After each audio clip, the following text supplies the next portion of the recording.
Hello student, welcome to Pratibha Academy classes. मैं प्रतिभा सिंह। आज जो हम लोग रचना पढ़ेंगे वो आप लोगों के यूजीसी नेट के सिलेबस में शामिल है। यूजीसी नेट का जो पाठ्यक्रम है उसमें जो इकाई 10 है उसमें जो पहली रचना लगी हुई है वही है आपकी माटी की मूर्ति, जिसके लेखक है रामविच बेनीपुरी। तो आज मैं आप लोगों को क्या क्या पढ़ाऊँगी वो मैं पहले आप लोगों को काफ़ी अच्छे से बता देती हूँ।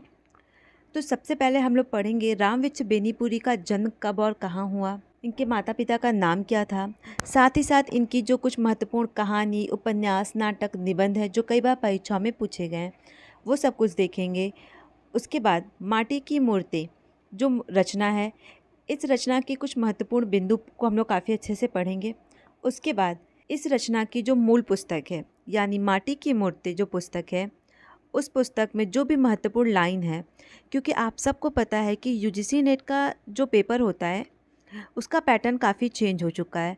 आजकल कई सारे प्रश्न ऐसे पूछे जाते हैं जो भी आप लोगों के पाठ्यक्रम में उपन्यास लगे हुए हैं उन उपन्यास के बीच में से कोई 1 से 2 लाइन उठा के दे देंगे और पूछेगा कि ये कथन किस उपन्यास का है या फिर किस लेखक के उपन्यास में ये कथन शामिल है।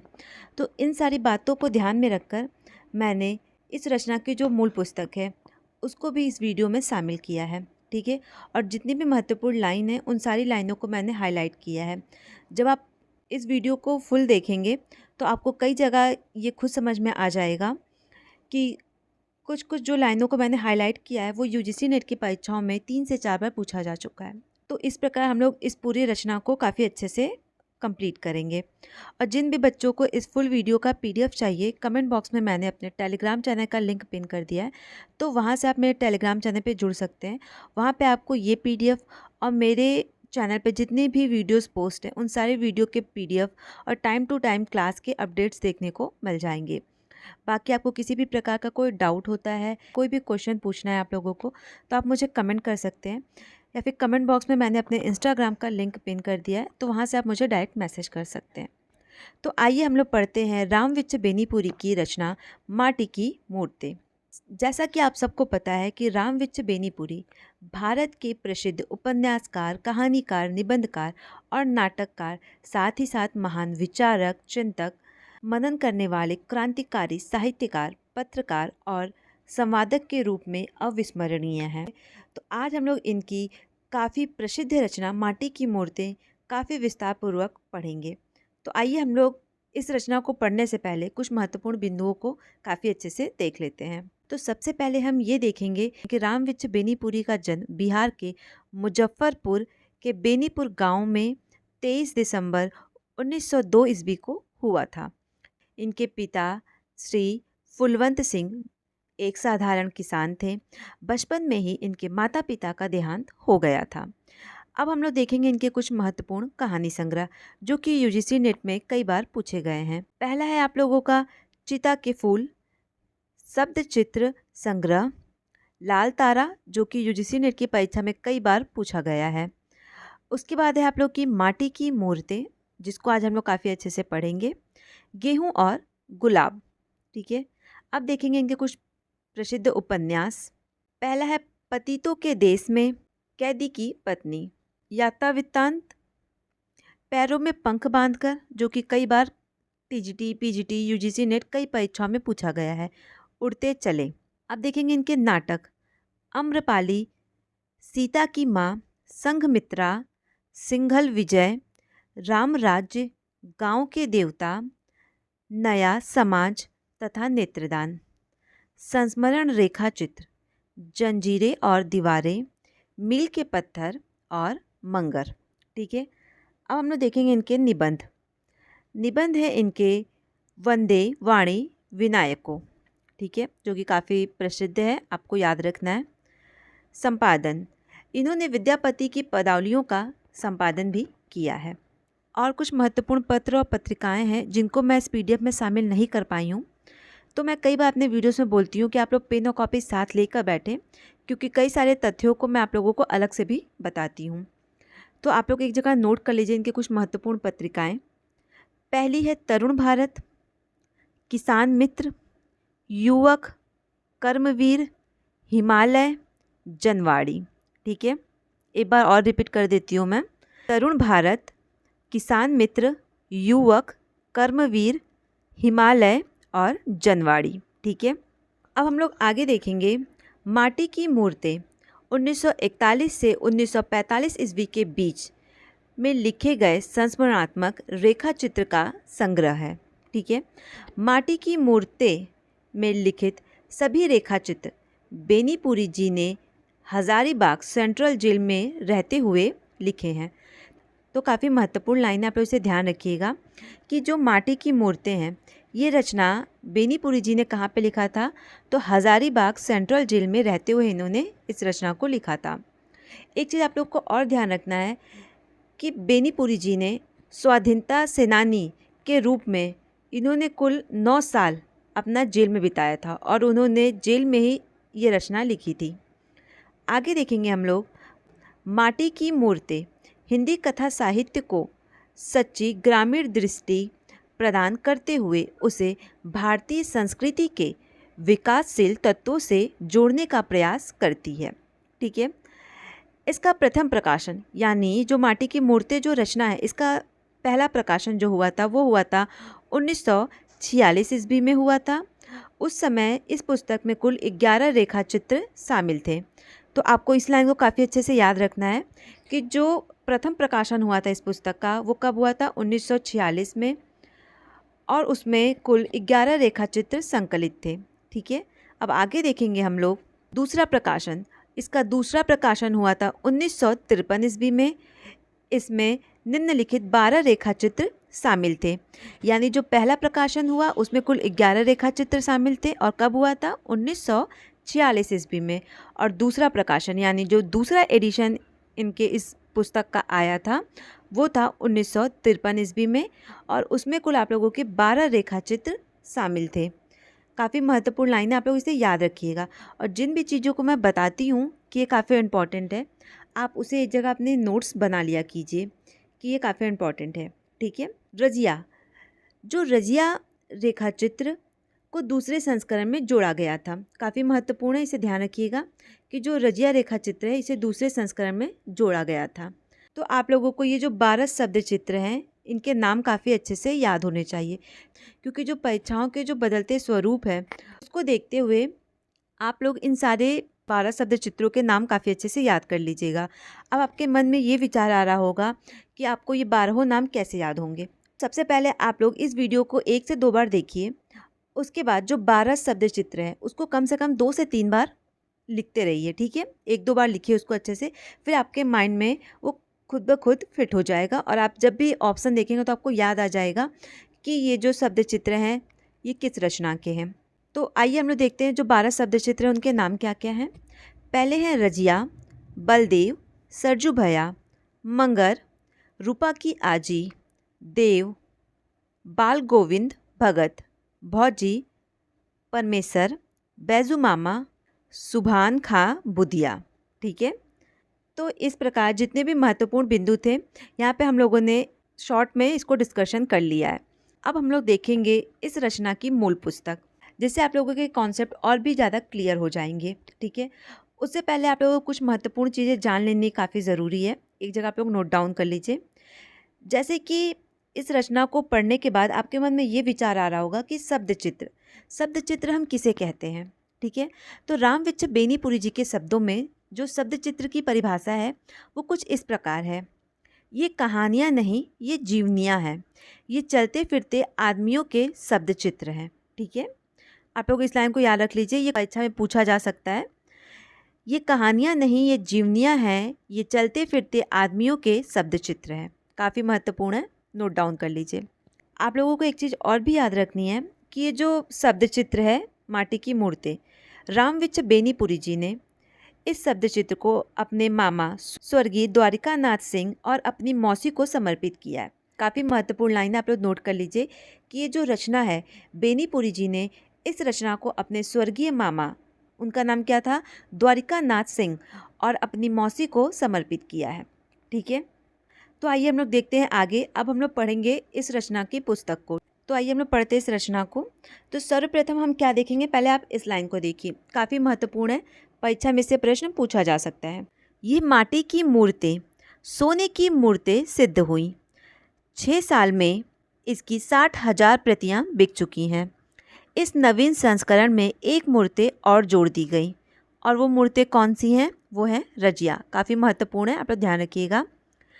क्रम में भी कुछ परिवर्तन किया गया और पाठ में भी। इसे आदि से अंत तक सचित्रित भी कर दिया गया। क्या मैं आशा करूं इस नए रूप में यह और भी पसंद की जाएगी? काफ़ी महत्वपूर्ण है। और ये किसकी लाइन है? ये है रामविच बेनीपुरी की। ठीक है, अब आगे देखेंगे हम लोग। मैंने इससे पहले भी जितनी भी रचनाएं पढ़ाई हैं, मैंने कई बार बोला है कि आप लोग किसी भी उपन्यास या कहानी को पढ़ते हैं या फिर किसी भी पुस्तक को पढ़ते हैं तो उस पुस्तक की भूमिका पढ़ना काफ़ी ज़रूरी है। भूमिका पढ़ने से आपको ये क्लियर हो जाएगा कि लेखक का क्या दृष्टिकोण रहा है इस रचना के प्रति, और जो पूरी पुस्तक है उसका स्वरूप आपको भूमिका में देखने को काफ़ी अच्छे से मिल जाता है। तो अब भी हम लोग क्या पढ़ेंगे? ये जो माटी की मूर्तें हैं उसकी भूमिका देखेंगे। ठीक है, जिससे आपको इस पूरी रचना की पृष्ठभूमि काफ़ी अच्छे से क्लियर हो जाएगी। तो आइए हम लोग देखते हैं, और जिन भी लाइनों को मैंने हाईलाइट किया है आप उसे विशेष रूप से याद रखिएगा या फिर एक जगह नोट डाउन कर लीजिएगा। जब कभी हम गांव की ओर निकले होंगे, आपने देखा होगा किसी बाण या पीपल के पेड़ के नीचे चबूतरे पर कुछ मूर्तें रखी हैं, माटी की मूर्तें।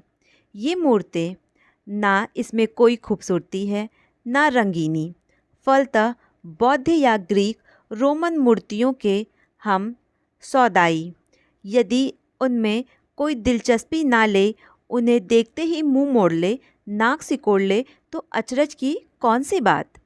किंतु इन कुरूप बस सकल मूर्तों में भी एक चीज़ है, शायद उस ओर हमारा ध्यान नहीं गया, वो है ज़िंदगी। काफ़ी इम्पॉर्टेंट लाइन है, आप लोग इसे ध्यान दीजिएगा। ये माटी की बनी है, माटी पर धरी हैं, इसलिए ज़िंदगी के नज़दीक हैं। ज़िंदगी से सारा बोर है। ये देखती हैं, सुनती हैं, खुश होती हैं, श्राप देती हैं, आशीर्वाद देती हैं। यह मूर्तें ना तो किसी आसमानी देवता की होती हैं ना अवतारित देवता की। गांव के ही किसी साधारण व्यक्ति मिट्टी के पुतले ने किसी असाधारण अलौकिक धर्म के कारण एक दिन देवतत्व प्राप्त कर लिया, देवतत्व में गिना जाने लगा और गांव के व्यक्ति व्यक्ति के सुख दुख का दृष्टा सृष्टा बन गया। मिट्टी के इन पुतलों की ये माटी की मूर्तें, हाँ, देखती हैं, सुनती हैं, खुश होती हैं, नाराज़ होती हैं। खुश हुई, संतान मिली, अच्छी फल मिली, यात्रा में सुख मिला, मुकदमे में जीत मिली। इनकी नाराज़गी, बीमार पड़ गए, महामारी फैली, फसल पर ओले गिरे, घर में आग लग गई। ये ज़िंदगी के नज़दीक नहीं है, ज़िंदगी में समाई हुई है। इसीलिए ज़िंदगी के हर पुजारी का सिर इसके नज़दीक आप ही आप झुका है। बौद्ध और ग्रीक रोमन मूर्तियाँ दर्शनीय हैं, वंदनीय हैं, तो माटी की ये मूर्तें भी उपेक्षणीय नहीं हैं। आपसे हमारा निवेदन सिर्फ इतना है, आपने राजा रानी की कहानियाँ पढ़ी हैं, ऋषि मुनियों की कथाएं बाँची हैं, नायकों और नेताओं की जीवनियों का अध्ययन किया है। वे कहानियाँ, वे कथाएं, वे जीवनियाँ कैसी मनोरंजक, कैसी प्रज्वल, कैसी उत्साहवर्धक, हमें दिन दिन उनका अध्ययन, मनन, अनुशीलन करना ही चाहिए। किंतु क्या आपने कभी सोचा है आपके गांव में भी कुछ ऐसे लोग हैं जिनकी कहानियाँ, कथाएं, जीवनियाँ राजा रानियों, ऋषि मुनियों, नायकों, नेताओं की कहानियों, कथाओं और जीवनियों से कम मनोरंजक, प्रज्वल और उत्साहवर्धक नहीं है। किंतु शकुंतला, वशिष्ठ, शिवाजी और नेताजी पर मरने वाले हम अपने गांव की बुधिया, बाल गोविंद, भगत, बलदेव सिंह और देव की ओर देखने की भी फुर्सत कहाँ पाते हैं।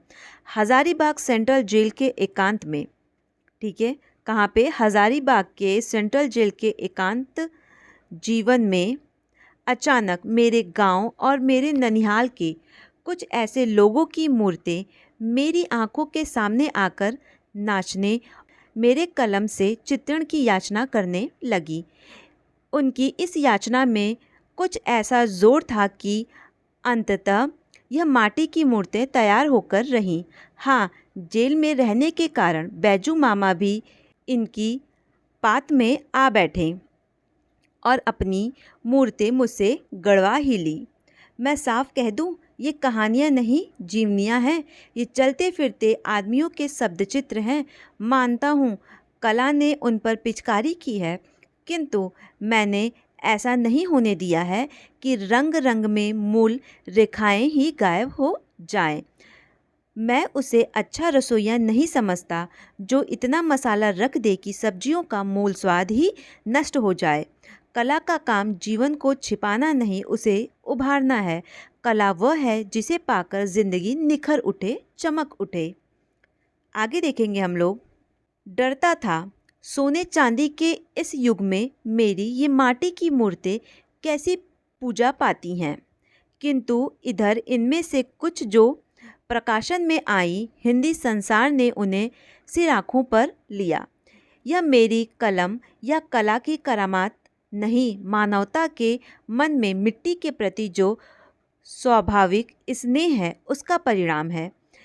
उस स्नेह के प्रति मैं बार बार सिर झुकाता हूँ और कामना करता हूँ कुछ और ऐसी माटी की मूर्तें हिंदी संसार की सेवा में उपस्थित करने का सौभाग्य प्राप्त कर सकूँ। ये जो 2 पृष्ठ मैंने पढ़ाया है, इसे 1 से 2 बार आप लोग काफ़ी अच्छे से खुद भी पढ़ लीजिएगा, ठीक है। तो ये जो पूरी लाइन थी किसकी थी? रामविच बेनीपुरी जी ने लिखा है। अब हम लोग देखेंगे जो शब्द चित्र हैं।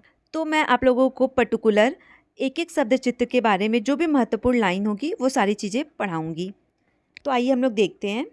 तो जो सबसे पहला शब्द चित्र है वो है रजिया। अब इस जो शब्द चित्र में जो पात्र हैं उसे आप एक जगह नोट कर लीजिए। पहले पात्र हैं स्वयं लेखक, मौसी, रजिया जो कि एक चूड़ीहारिन है, रानी है और हसन है। जो रजिया है गांव के एक मुसलमान चूड़ीहारिन की लड़की है, साथ ही साथ ये लेखक के बचपन की दोस्त भी है, ठीक है। तो शब्द चित्र के बारे में आपको सिर्फ कुछ ही चीज़ें जाननी है, जैसे कि पात्र कौन कौन से हैं, साथ ही साथ जो शब्द चित्र के हम लोग जो मेन पात्र हैं यानी जो रजिया है, बैजू मामा है, जो भौजी हैं, वो लेखक की क्या लगती है, उनका लेखक से क्या रिलेशन है, हमें ये जानना ज़रूरी है। अब हम लोग देखेंगे कुछ महत्वपूर्ण पंक्तियों को, ठीक है। तो आप लोग इस लाइन को देखिए। जो पहली लाइन है, कानों में चांदी की बालियाँ, गले में चांदी का हैकल, हाथों में चांदी के कंगन और पैरों में चांदी की गुड़ाई, बाह भर की बूटदार कमीज पहने, काली साड़ी के छोर को गले में लपेटे, गोरे चेहरे पर लटकते हुए कुछ बालों को संभालने में परेशान वह छोटी सी लड़की जो उस दिन मेरे सामने आकर खड़ी हो गई थी, ठीक है।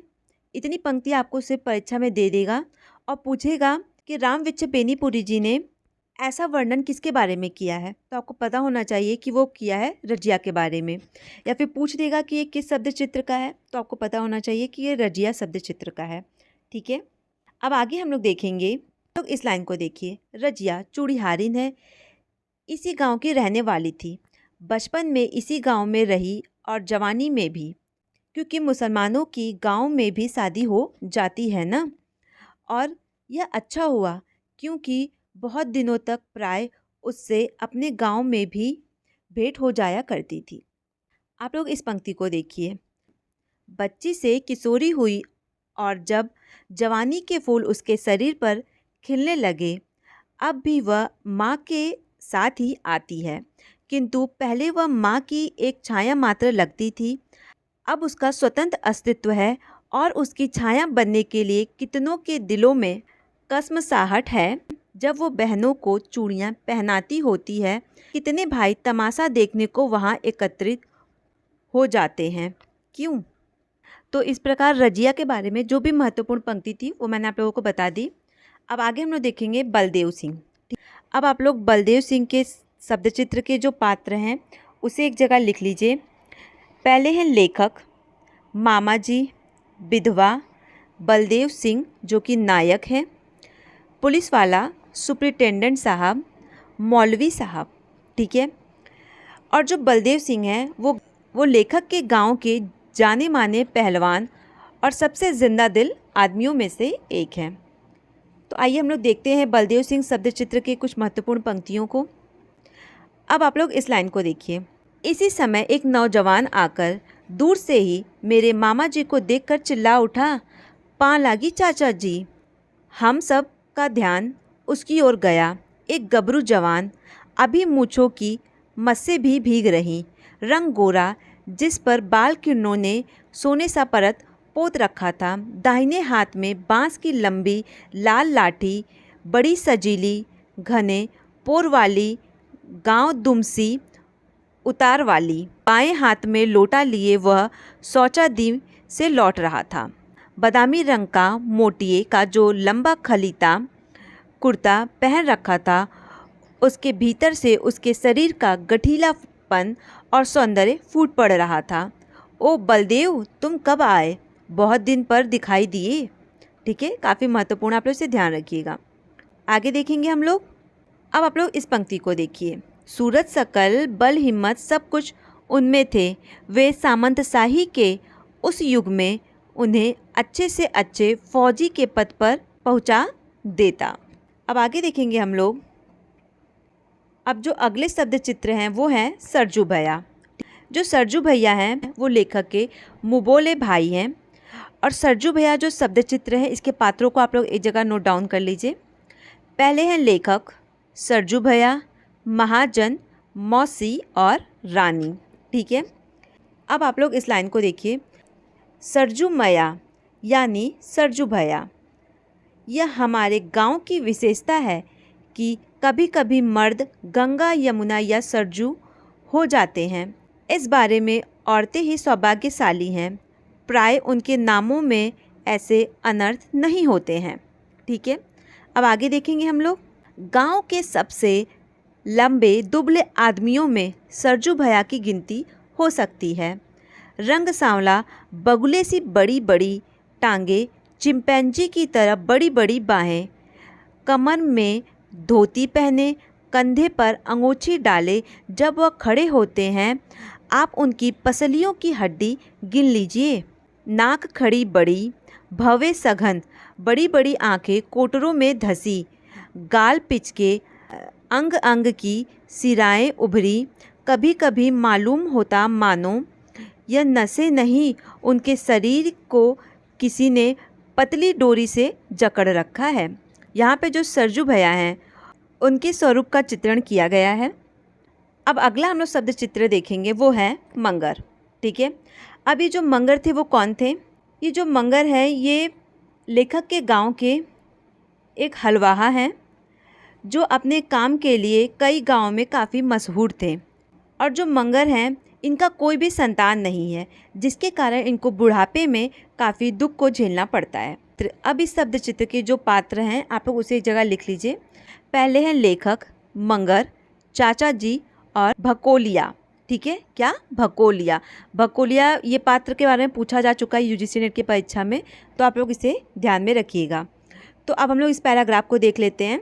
हट्टा कट्टा शरीर, कमर में भगवा, कंधे पर हल, हाथ में पौना, आगे आगे बैल का जोड़ा, अपनी आवाज़ में हंस से ही बैलों को भगाता, मेरे खेत की ओर सुबह सुबह जाता। जब से मुझे होश है मैंने मंगर को इसी रूप में देखा है, मुझे ऐसा लगता है। ठीक है, आगे देखते हैं। ये लाइन काफ़ी महत्वपूर्ण है, यूजीसी नेट की परीक्षा में एक बार पूछा जा चुका है, तो आप लोग इसे ध्यान रखिएगा। गरीबों में भी स्वाभिमान है, लेकिन मंगर की खूबी यह भी रही है, मंगर ने किसी की बात कभी बर्दाश्त नहीं की और शायद अपने से बड़ा किसी को मन से माना भी नहीं। आगे देखेंगे। रूपा की आजी काफ़ी महत्वपूर्ण है। इस शब्द चित्र के कुछ पात्र हैं। पहले हैं आपके लेखक, मामी, रूपा, रूपा की आजी, रवि और बाबू। ठीक है, जो रूपा की आजी है, लोग अंधविश्वास के चलते इनको मानते थे। लोगों का ये अंधविश्वास था कि इन्होंने अपने पूरे परिवार को खा लिया है, यानी ये एक डायन है, ऐसा गांव में प्रचलित था। इस शब्द चित्र से परीक्षा में पूछा जा चुका है, तो आप लोग इसे काफ़ी अच्छे से पढ़ लीजिएगा। ठीक है, अब इस लाइन को देखिए आप लोग।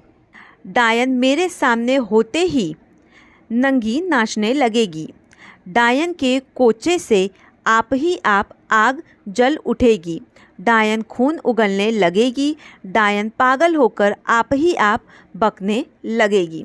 काफ़ी महत्वपूर्ण लाइन है, इसे ध्यान रखिएगा। आगे देखेंगे हम लोग, इस लाइन को देखिए, काफ़ी महत्वपूर्ण है। उस दिन उसकी माँ को तुम देखते, पागल हो गई थी बेचारी, बच्चे की लाश को पकड़े थी, छोड़ती नहीं थी, किसकी हिम्मत जो उससे बच्चा मांगे, आंसू सूखकर ज्वाला बन गए थे, उसकी आंखों से चिंगारी निकल रही थी, बच्चे को छाती से चिपकाए थी जैसे वह दूध पीता बच्चा हो। आगे देखेंगे देव, ठीक है। जो देव है ये छठा शब्द चित्र है, और जो देव शब्द चित्र के पात्र हैं वो हैं लेखक तपेसर भाई, देव, मामा जी, देव के बाबा, और पुलिस, कुकुन, दरोगा, इंस्पेक्टर। जो देव है वो लेखक के बचपन का दोस्त है जो आगे चलकर एक क्रांतिकारी हो जाता है। देव शब्द चित्र से संबंधित कोई भी महत्वपूर्ण लाइन अभी तक मुझे नहीं लगी है, इसलिए मैंने आप लोगों को बताया नहीं है, बट आप लोग एक बार इसे रफली पढ़ लीजिएगा। बाल गोविंद भगत। अब इस शब्द चित्र के जो पात्र हैं आप लोग उसे नोट कर लीजिए। वो हैं लेखक बाल गोविंद भगत, तेली, बेटा और पतोहू, ठीक है। जो बाल गोविंद है काफ़ी इम्पॉर्टेंट है ये शब्द चित्र, और जाति से ये तेली, तबीयत से ये भगत आदमी और कबीर पंथी थे, ठीक है। तो इस शब्द चित्र से भी संबंधित कोई महत्वपूर्ण पंक्ति नहीं थी। अब जो 8वीं शब्द चित्र है वो है भौजी। जो भौजी हैं इस शब्द चित्र के जो पात्र हैं वो हैं लेखक भाई, भौजी, फूफा जी, देवर, चाचा, चाची, रानी और लेखक का संपादक दोस्त। जो भौजी हैं वो लेखक से बहुत प्रेम करती हैं। लेखक के बारे में कोई भी उनसे कुछ भी बोलता है तो वो उसका मुंह तोड़ने पर उतारू हो जाती हैं। लेखक के विषय में वो कुछ भी सुनती हैं तो एकदम तिलमिला उठती हैं। इस लाइन को देखिए, काफ़ी महत्वपूर्ण है, परीक्षा में पूछा जा सकता है। भारतीय परिवार में भौजी का वही स्थान है जो मेरू भूमि में ओएसिस का है। अब आपके मन में ये विचार आ रहा होगा कि ओएसिस क्या है।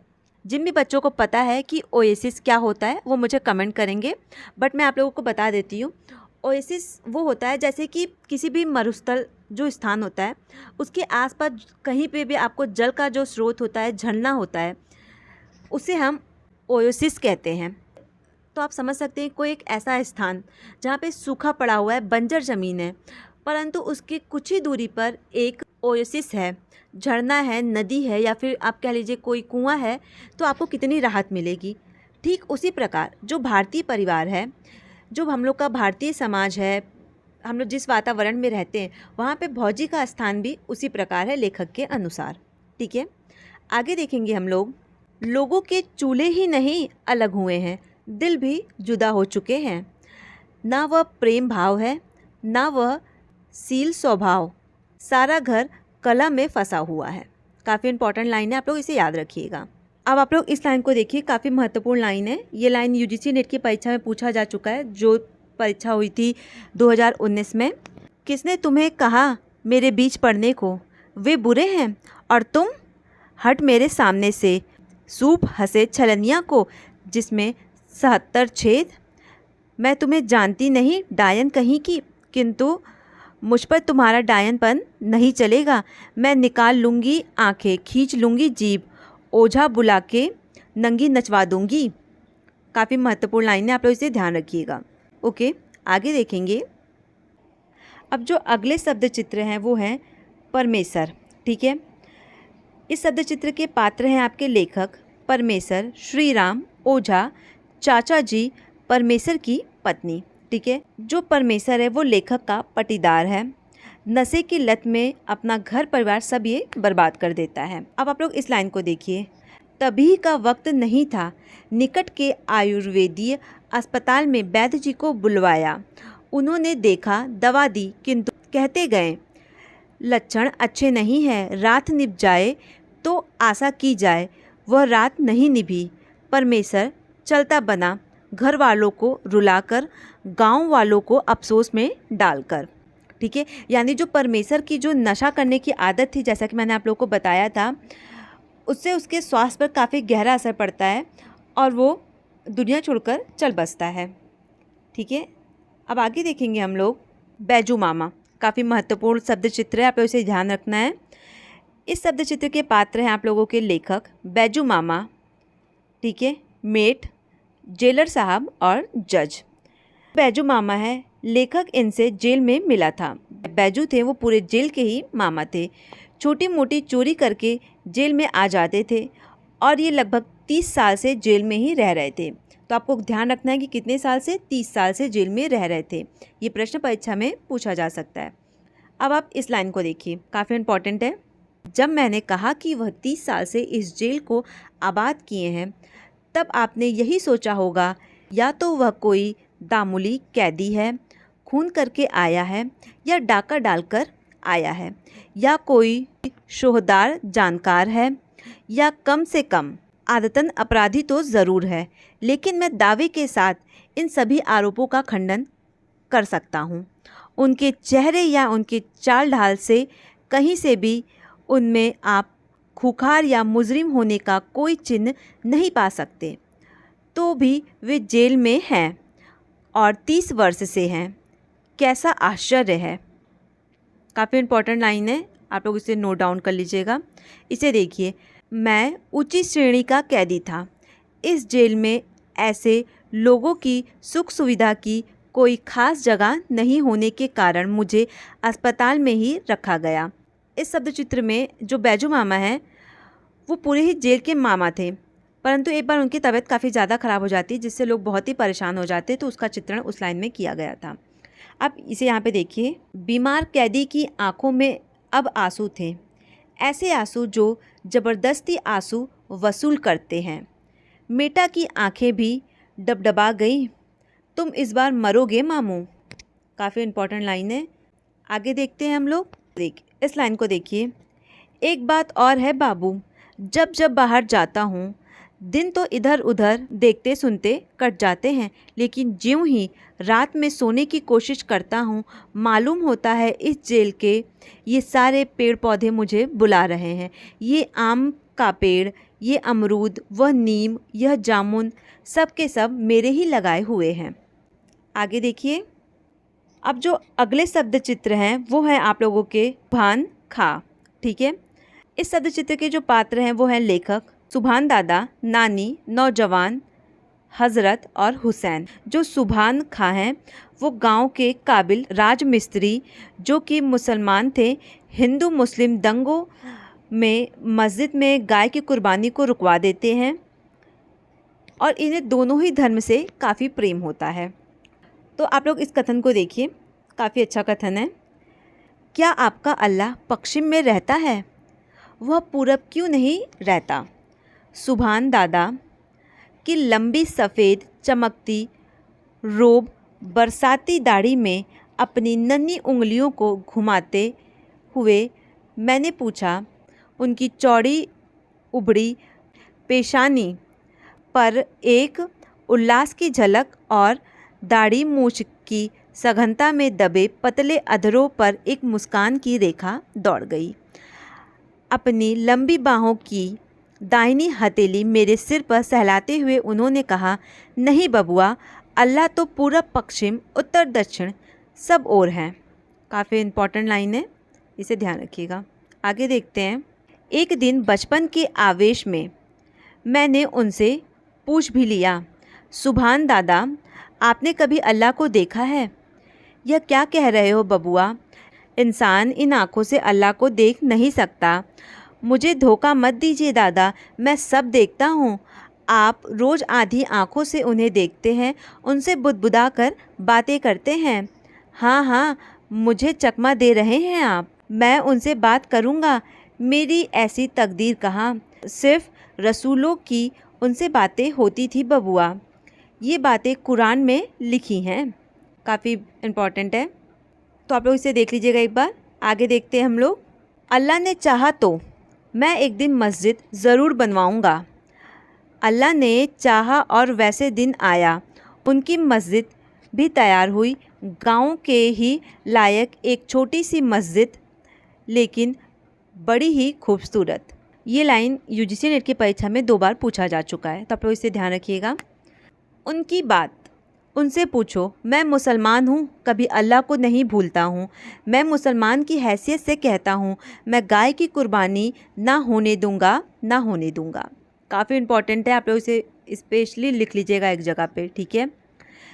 दादा चीख उठे, कल्लू के बेटे जबान संभाल कर बोल, तू किन्हें काफिर कह रहा है?